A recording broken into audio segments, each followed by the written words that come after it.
This is the second time we've done this.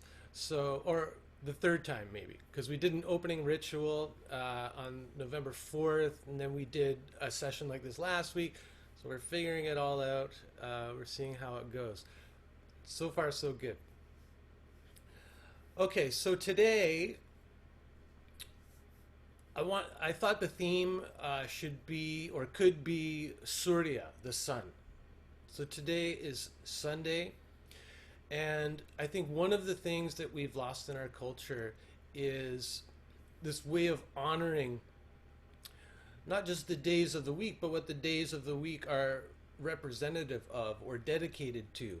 And of course, I think for my whole life, I never heard anyone actually say Sunday is the sun's day. It's about the sun.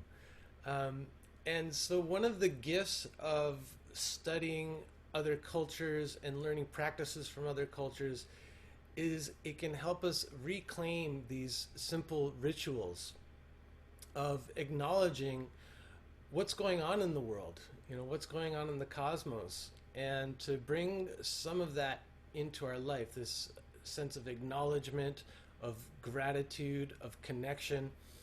So yoga has really helped me to bring that into my life, and it's been very enriching and nourishing, and that's why I share it, because I love it so much, and it's the gift that keeps on giving, for sure.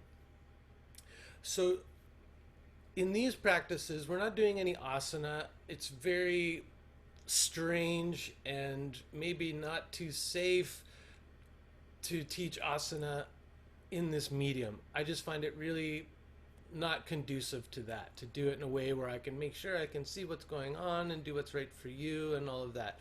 And so I found that this form of practice, so pranayama, mantra, meditation, works really well because we can just remain seated.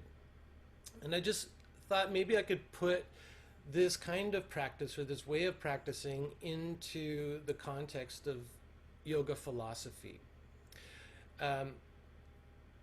I don't know how many of you have studied yoga and to what depth you've studied it, but my teachers always thought that one of the core texts, or maybe the core text, was the Yoga Sutra of Patanjali. It was written a very long time ago, and it was a codification of older teachings. So this sage Patanjali came along and put all of these teachings together. So he didn't create the yoga philosophy and the practices and teachings, he just put them together. So he's considered a great teacher.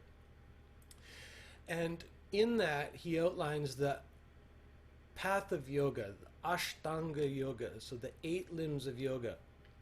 And the first 2 are really the yogi's code. So how to treat other people and how to treat yourself.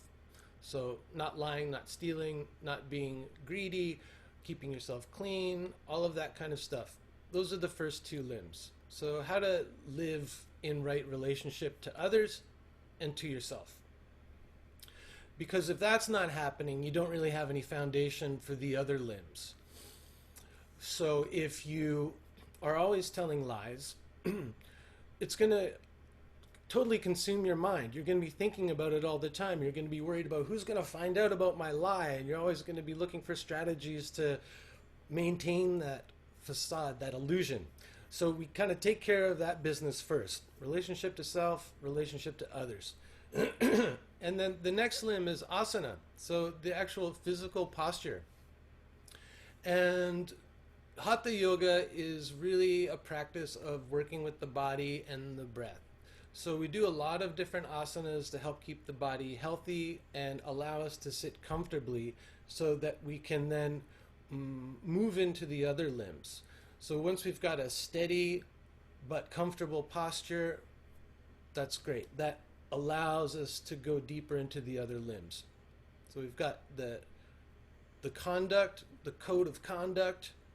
We've got asana. Once that's established, then we work with pranayama, so working with the breath. So the yogi would say that the breath work helps to balance our prana, our life energy. And this helps to give us a clear, steady mind.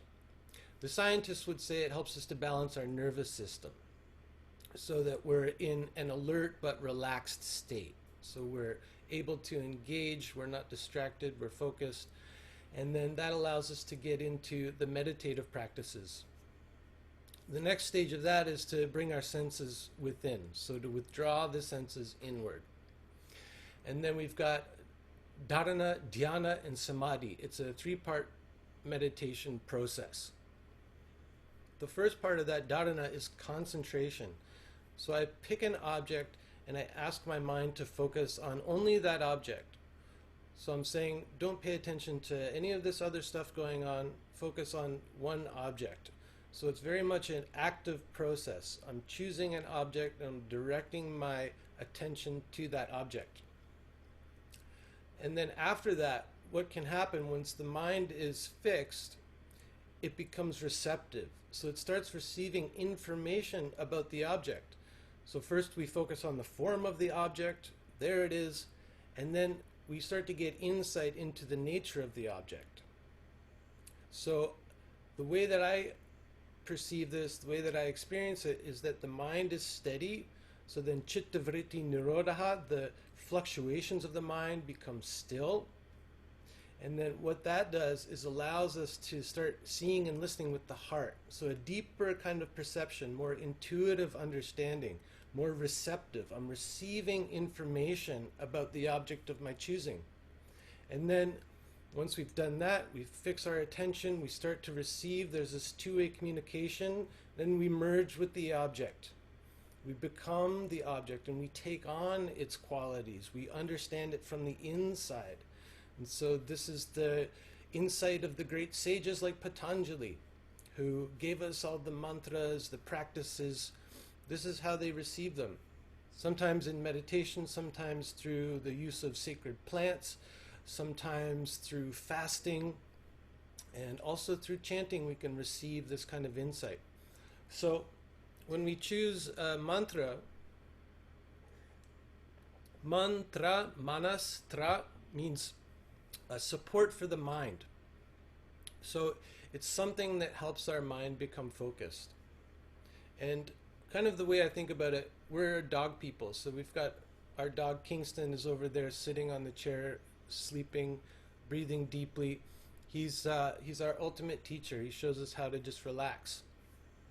So kind of the way I think about something like a mantra is that, okay, so say we're trying to do something like this and Kingston is really agitated.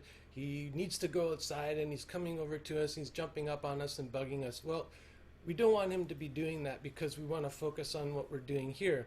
So a really good technique is to give him a bone. So give him something else to focus on that's going to totally take all of his attention. So the mantra is kind of like that. We're giving... Is this making sense? Yeah, I'm just listening. Okay, you're following along? Yeah. This is what goes on in my practice. This is the kind of insights I get.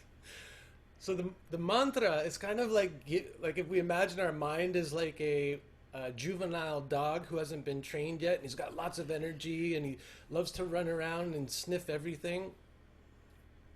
The mantra is like kind of giving that dog a bone, saying, hey, focus on this. And it works better if it's something that's meaningful to you. So if it's a tasty bone. So we could, use a mantra like hubba bubba, hubba bubba, hubba bubba, some meaningless word or sound. But for me, that's not going to be as effective because it has no meaning to me. So I always choose mantras that are related to, that point to, that invoke something that I want to connect to. So I can kind of use it prescriptively. So if I'm feeling like really low, the sun hasn't been out in a few days, it's raining, maybe I'm starting to feel kind of lethargic and depressed, I want to invoke the energy of the sun. All right? So I'll choose a mantra associated with the sun. So that's what we're going to do today. So in a way, it's honoring the day. It's honoring the sun who shows up for us every day. Doesn't ask for anything in return. It's just showing up and we take it for granted because it's so consistent. right? So it's a way to honor. It's go Sunday. Ah, the sun. Of course, without the sun, we wouldn't be here. So maybe I should like pay a little something back in the form of simple gratitude, a little ritual, something like that. You know, most other cultures have these kind of rituals, and it doesn't need to be some big showy performative thing. It just needs to be, you know, this private special thing between you and the sun. So we can have our quiet little private ritual every Sunday morning. That's what I like to do, often in my little yoga room. Um, so we're going to use this mantra, very simple, Om Suryaya Namaha. So Surya is a name for the sun. Ya, the way that I was taught these additions to the mantra, it's to get it to a certain beat. I'm a musician, this is the way I think about it. It's to create a certain rhythm with the mantra, but anytime you hear ya or yai, it's also trying to bring in some energy of Shakti. So that's the way I was taught it, and my teachers come from a tantric lineage. So always working with these bija mantras, these energetic sounds. So I was told that when we add something like Suryaya, it's like bringing in some Shakti. So it's empowering the mantra. Of course, Namaha means I pay honor to the, or I salute the sun, this kind of thing. So Om Suryaya Namaha, honoring the sun, salutations to the sun. Like, thank you for showing up today, each and every day. You know, without you, we wouldn't be here, and we're glad to be here. It's that kind of sentiment. So I like to bring that into the mantra so it's meaningful, right? So it's bringing, you know, it's supporting my mind, but it's also invoking something in my heart, in my feeling sense. So we make this connection, we gain some insight. And yeah, maybe I'll share what the insight was that came to me this morning when I did my meditation on the sun. So I was getting these qualities of the sun, you know, it's like they were coming into me as I was chanting the mantra. And I had this sense, or this idea, to be like the sun. So the sun, what can we say about the sun? The sun is generous. The sun gives its light to everyone and everything without any conditions, without asking for anything back. So Krishnamacharya, my teacher's teacher, would say that God is like the sun, gives his love without any discretion, without any conditions, just gives it away to everyone. So that's really big. How can I be more generous with this, radical generosity, with my light, with my love, with my compassion? A lot of what comes up these days that I notice is that even spiritual people, I've been listening to some podcasts where people are very critical about what's going on in the world and about the other side. And I find, you know, myself thinking, well, their compassion only goes one way. It only goes toward the people that they agree with. But I think we have to have compassion for everyone. Even Trump and the people who love him, you know, if you're a Trump lover, then for the people who love Biden and Kamala Harris, you know, whatever kind of side you're on, if you're taking sides, we got to let our compassion flow each and every way. Otherwise, we just remain divided, and of course, division leads to violence and hatred, all of the things that we want to eradicate in our world. So this is what we can do in the practice. We can go, can I be more generous with my compassion, like the sun? Can I shine on everyone equally? I think about the sun, there's like a consistency there, you know, there's a steadiness there.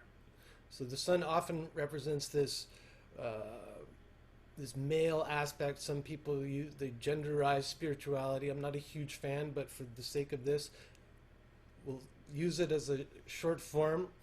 But this kind of consistency, this rhythm, steadiness. And there's also that aspect of light, so consciousness, being aware of things. You know, these kind of qualities started to come to me, and it's like, wow, I really want to take in some of those qualities for myself. So in that way, the practice was inspiring to me, reminding me of these positive qualities that I want to embody in my life. So maybe I've rambled enough. Um, does that all make sense? You can give me a little wave, or if you want to ask a question, you can unmute and ask a question before we get into the practice. You're all good. Okay, I'm glad that made some sense to you. What about you? Do you have any questions? Good.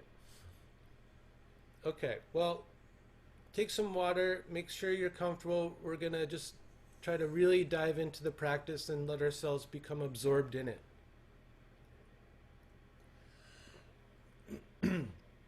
So the flow of the practice is going to be like this.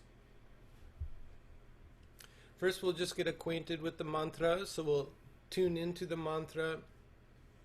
And then we're going to utilize it in a pranayama practice. And we've done this, we did this last week, we did it the week before. So if you've sat with us, you've done this kind of practice before. But incorporating the mantra into a pranayama practice. And so we'll do a simple alternate nostril breathing, nadi shodhana. And we breathe in at the top of the breath, top of the inhalation, when in our fullness, we're going to hold both nostrils closed, lower the chin, jalandhara bandha, kind of locks the air in, but also keeps the energy contained. And in that pause, we call kumbhaka. That's when we silently chant the mantra, Om Suryaya Namaha. Lift the head, release the bandha, and then breathe out. And then same thing, inhaling, same nostril we just breathed out, closing both, kumbhaka, pause, Om Suryaya Namaha, lift, release. So that's the way the pranayama technique is going to work.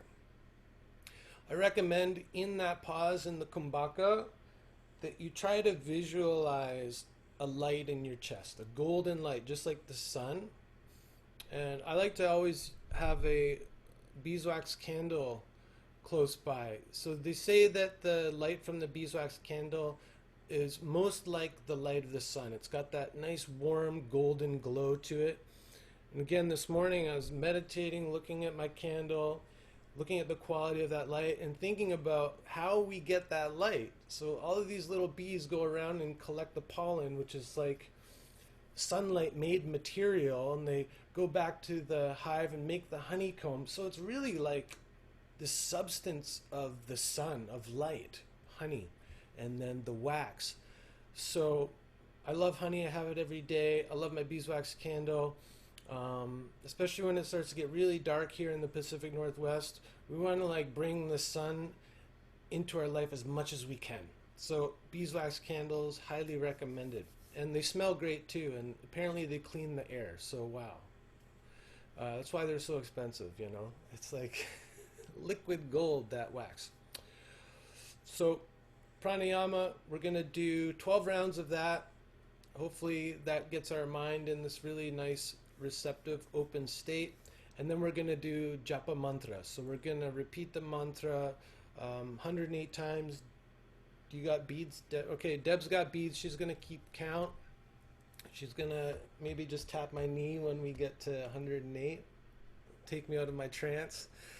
And then we'll let the mantra just dissipate, and we'll just sit for a while and see what comes up. And then if we have time, I'd love to maybe hear some of the insights that came to you in your practice. Any questions before we get going? Yeah, Sharon? Um, so the actual meaning of the mantra, how does it translate? Salutations to the sun, to Surya. Surya is the name of the sun. There are many names for the sun. Mm-hmm. Surya is one of the primary names that you hear most often. So Namaha is salutations to Surya. And Om is Om. Om is everything. Okay, Okay? thank you. And you can think about that any way you want, like Om Suryaya Namaha. I honor the sun. I love you, sun. You know, however you want to think about honoring and saluting the sun, make it personal. Okay. So first we'll just tune into that mantra. Listen to the drone.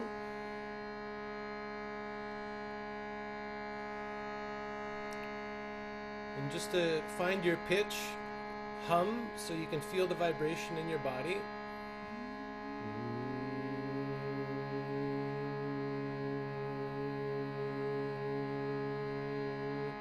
Just find a pitch that feels good.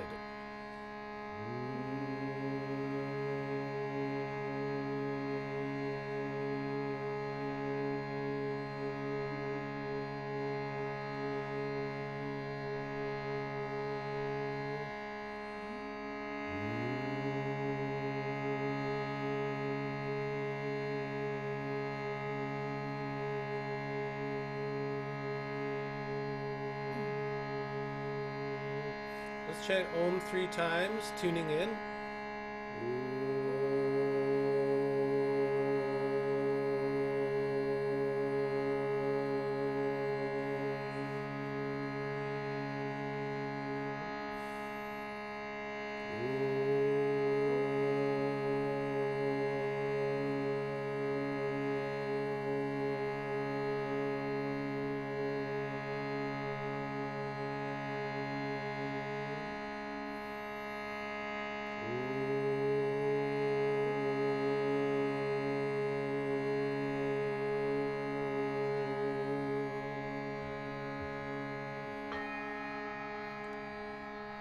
So now the mantra, just join in whenever you're ready. Om Suryaya Namaha. Om Suryaya Namaha.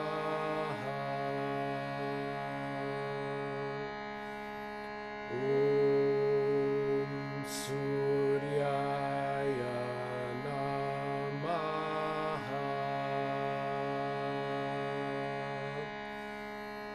Om Suryaya Namaha. Okay, and then we'll incorporate it into our breathing practice. So when you're ready, you close the right nostril with your thumb, leave the left open, and we begin now. Inhale, left nostril. And close both, lower your chin, chant the mantra. Om Suryaya Namaha.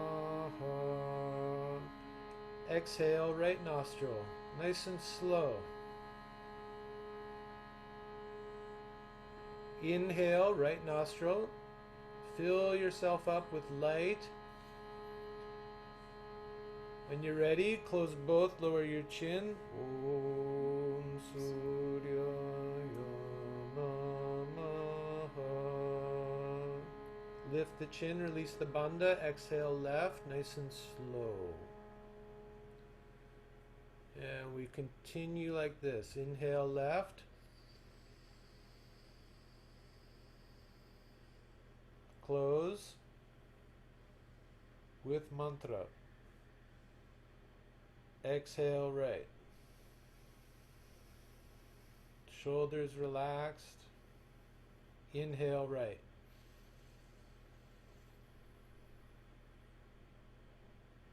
Kumbhaka with mantra.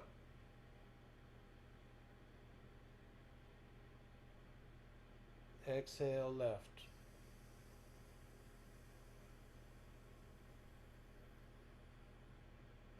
Inhale left.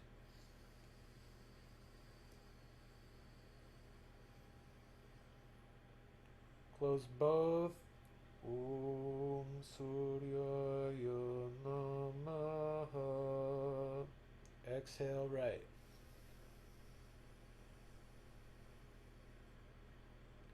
Inhale right.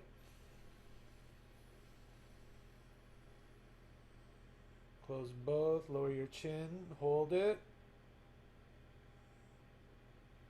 Lift, exhale, left. Nice steady rhythm, inhale, left.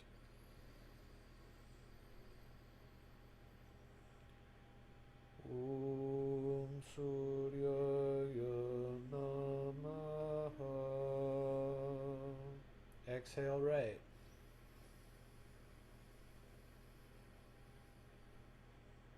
Inhale, right.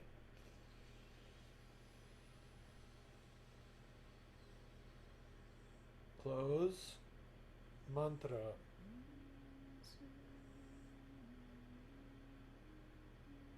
Exhale, left.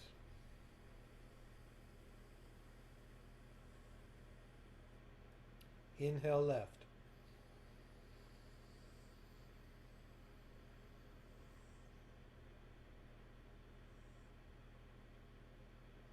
Exhale, right. So less instruction, but stay attentive. Inhale, right.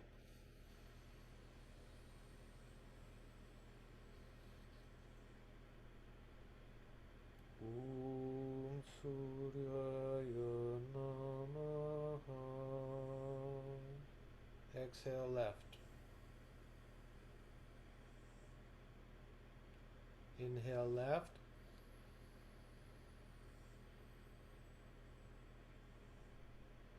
Hold. Exhale, right.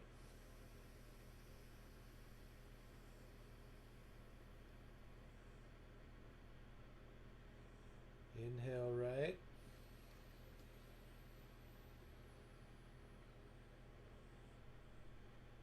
Hold. Exhale, left.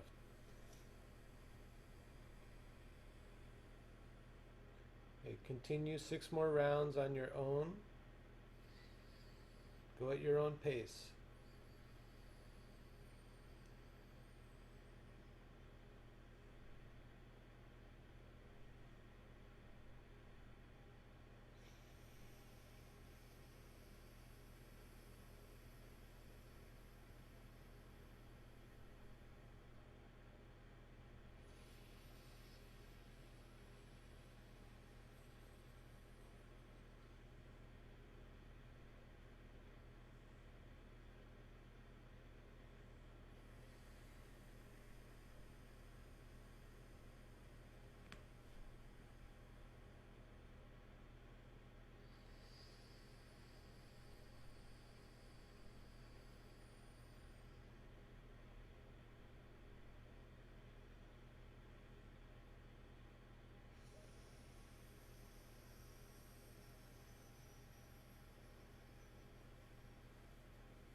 Last few rounds.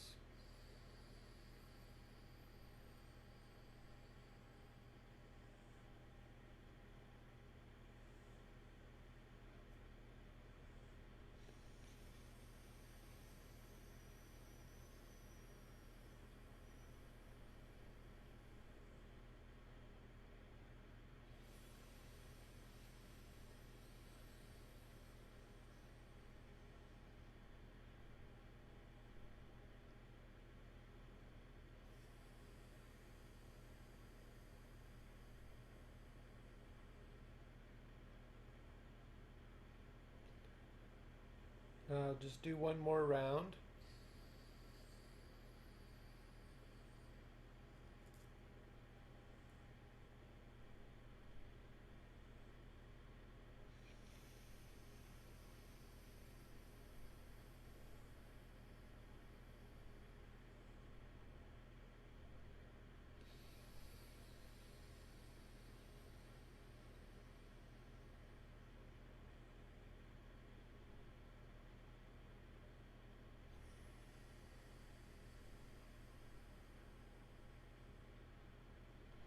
And as you finish up that round, just relax your hand.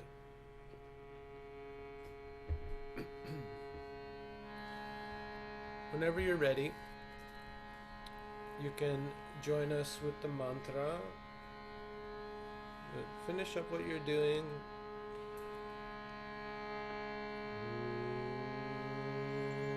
Try to keep your awareness drawn inward, pratyahara.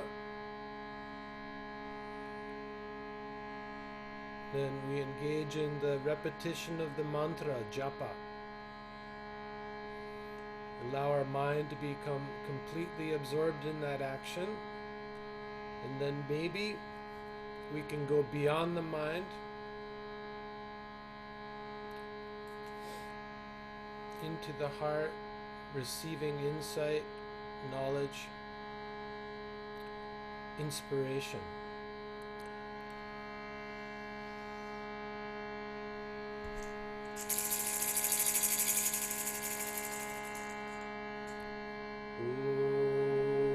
Om Suryaya Namaha. Om Suryaya Namaha. Om Suryaya Namaha.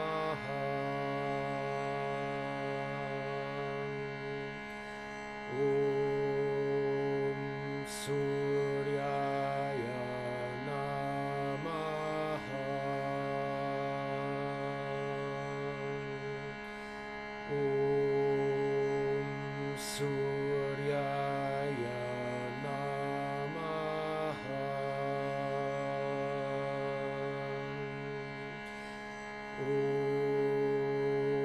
Suryaya Namaha.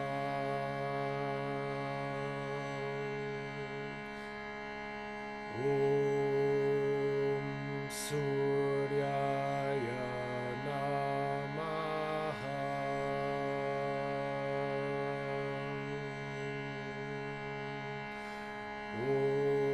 Om Suryaya Namaha. Om Suryaya Namaha.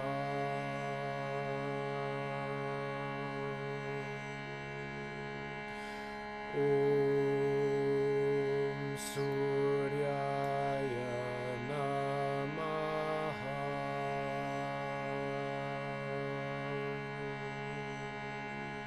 Om Suryaya Namaha.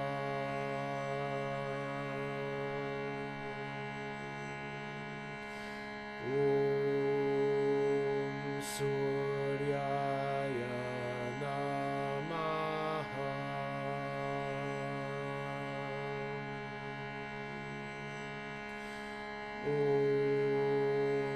Suryaya Namaha.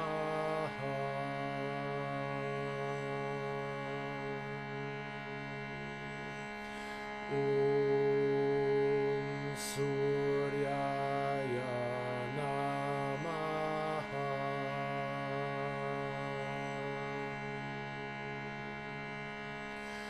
Om Suryaya Namaha.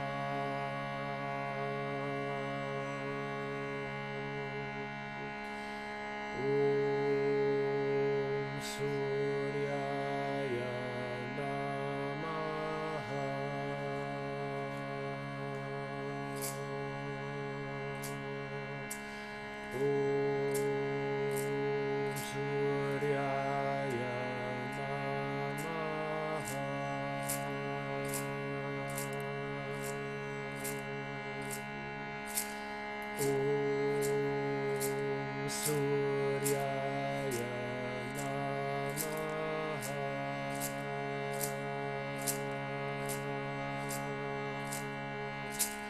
Om Suryaya Namaha. Om Suryaya Namaha.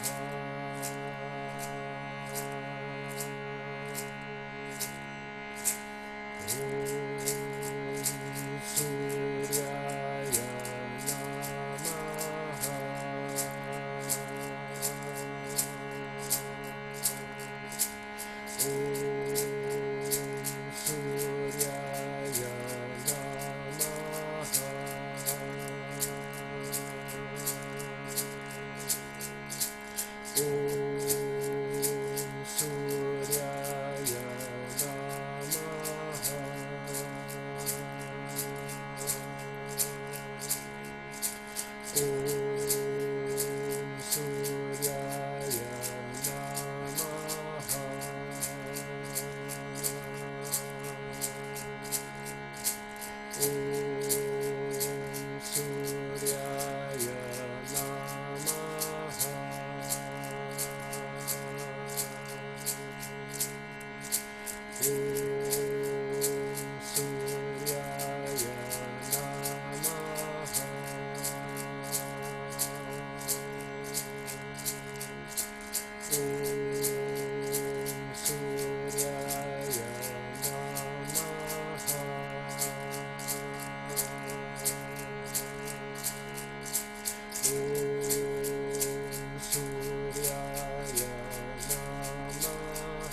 Just sitting with your awareness turned inward, maybe focusing on your heart.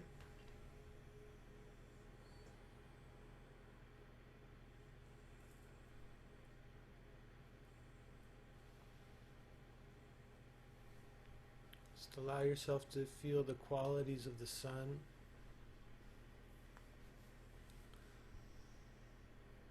Light, consciousness, steadiness, generosity, love, positivity.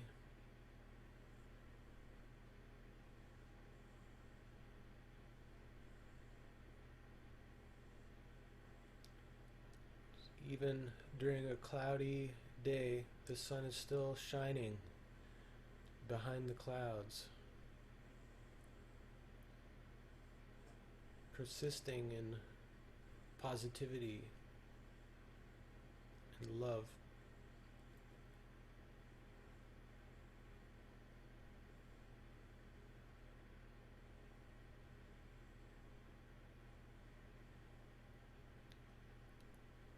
May we all embody the qualities of the sun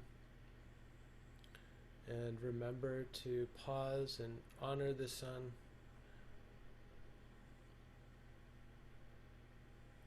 Be grateful to it.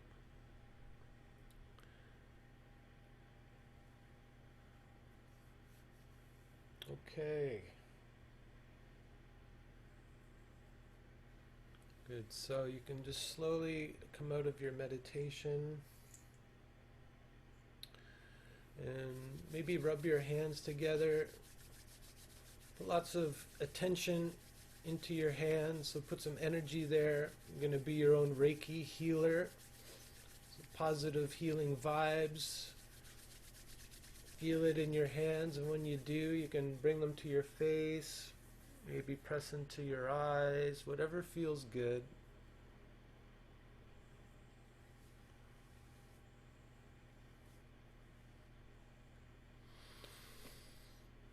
And then maybe rubbing your shoulders or arms.